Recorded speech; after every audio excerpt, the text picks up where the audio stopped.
یو ورو سوال کړی دی چې په دې عام لاره کې یا عام ځای کې سړی لاړې توکي دا به حرام وي؟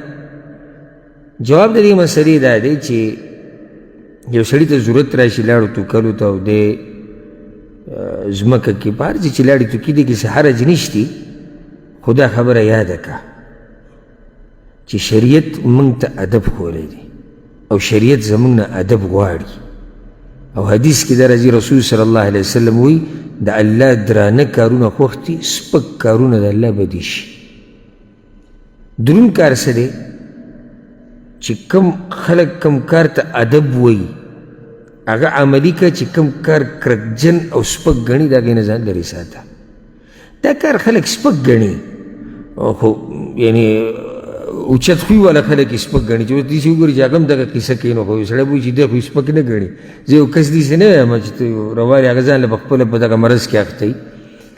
یعنې عام چې کوم داسې اوچت خوی والا خلک وي او پاک صفا خلک هغوی دا کار بد ګڼي. لاره کې سړی سمه توف او لاړې توکي او د چا په مخ کې بل کرکجن کار دی، لکه دې لاړو ته که څه سړي ته کرکه پیدا کېږي.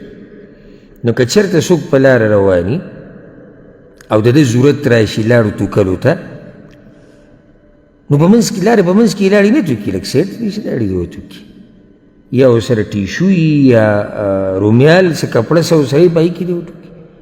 او که نور هېڅ ورسره هم نه ودې توکي او په دې خپه دې بیا خښه کي، لکه دا حدیث کې هم داسې راغلي دي.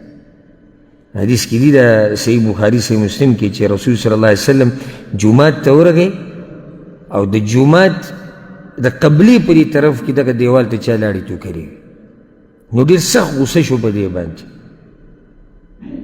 او بې ادب وښو. هغه دا وي که تاسو کې څوک لاړې توکي نو ګس طرف ته دې وتوکي، د خپې لاندې دې وتوکي. او که دغه هم نشي کولی نو رسول الله وسلم یو کپړه راواغسته په هغې کې لاړې وتوکلې، بیا کپړه را بنده کړه. وایي داسې دې کوي. او یو روایت کې داسې راځي چې وبزق تحت رجله ودلکه، د خپې لاندې لاړې تو کړي او بیا خپه داسې راښکوده. نو دا طریقه ده، دا ادب دی.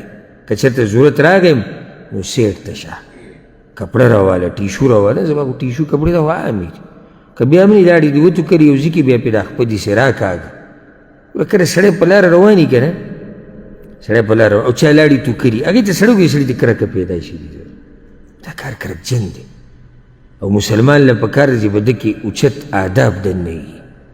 دا بعض موږ لیدلي خفه کېږئ به نه، کومه خبره چې حقیقت ته خو به کوي تو به یې کړي چې په هر ځای کې وایي سړی سپک ښکاري.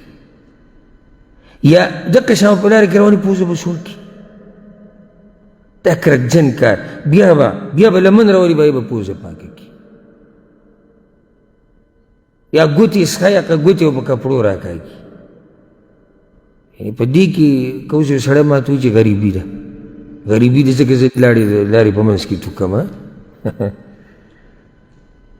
غریبي ځان له شی دی، ګندګي ځان له شی دی. یو سړی غریبي صفایي او غریبي دې حده پورې نه شي چې یو سړی صفایي خیال نه شي ساتلی. ځکه دا سپک خوی نه به ځان لرې ساتي. په سپکو خویونو کې یو دا دی خلکو مخکې لاړې توکل، خراش کې توکل، پوزې سوڼول. دغه شان لکه مجلس کې به ناست اډرکی به خوله به وازو کې اډرکی به وشي، لږ په طریقه خلک خولې ته څه شی ونیسي، د خولې نه دې بینځي، خوله دننه ښکاري.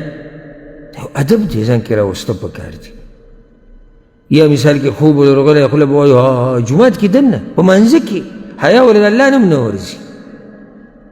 یعنې کله سړی د انسان سره ناستي چې دروند خوی والی، هغه د انسان په مخ کې دا خوله داسې ورانه نه شي وازولی، حیا وله ورځي. او حدیث کې رسول صلی الله علیه وسلم وایي چې چا له اګرمی ورشي نو چې څومره کوشش وکړي بندولی شي بند یې که، او که نه نشي منع کولی نو بیا ورته لاس ونیسه، کپړه ورته ونیسه خولې ته.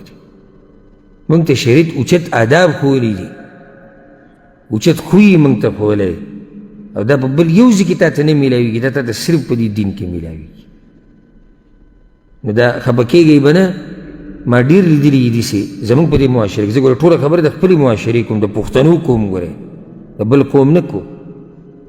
یا په لاره کې پوزه سوڼول د خلکو په مخ کې هغه پوزې چې سوڼ کې بیا لمن راوچتول به یې پوزه پاکول، خراش کې د خلکو مخکې ټوکل، لاړې ټوکل، اګرمي کول، خوله وازول د وران ورانه، اډرقي د خلکو په مخکې کول، اپرنجې کول، یو داسې اواز به راوباسي ته به یا الله چې ګوره څه دماکه وشو که څه چلو شو. دا ادب خلاف خبرې دي. دروند سړي پورې دا کار مزه نه کوي. والله لکه کله ناکله سړي له په یو مجلس کې ناستي که نه او دا کار نشي کولی، دا حیا والا ورځي داسې هسې لکه دا ځای ګریږي یا دا ځای پوزې سر ګریږي، سړی داسې نشي کولی چې یاره دا مخامخ خلک به څه وایي، دا څنګه سړی اپرنجې به وکړي یا ټوخی به وکړي بد او د خلکو په مخ کې نه خوله خوا کوي نه پوزه خوا کوي، او چې ته ورته خبره وکړې نو هغې به غوسه شي. دا د غوسه کېدو خبرې نه دي، د ادب په ځان کې راوسته پکار دي. شریعت زموږ نه اوچت آداب غواړي. نو که لاړي یو سړی ټوکي نو سیټ ته دې وټوکي، که ضرورت راغی، هله بې ضرورته نه، سیټ ته دې وټوکي یا دې په ټیشو په کپړه کې وټوکي، او چې کوم ځای کې وټوکي نو پیزار دې پې راکاږي.